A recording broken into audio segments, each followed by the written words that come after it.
காட்டில் படுத்திருந்த சிங்கத்திடம் போய் ஒரு கொசு பேசத் தொடங்கியது. என்னை விட நீ பலசாலி என்று நினைத்து கொண்டிருக்கிறாய் அல்லவா? அது மிகவும் தவறு. உன் வலிமை எப்படிப்பட்டது? பற்களை நர நர என்று கடித்து நகங்களால் பிரடுகிறாய். இது எப்படி இருக்கிறது என்றால், பெண் தன் கணவனுடன் சண்டை போடுவது போலத்தான் இருக்கிறது.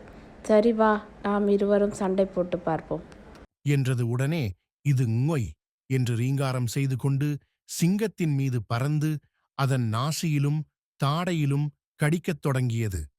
சிங்கம் கொசுவை விரட்ட தன் நகங்களால் முகத்தை பிராண்டியும் தட்டியும் தோலை கிழித்துக் கொண்டதில் இரத்தம் வழிந்ததோடு களைத்தும் போய்விட்டது.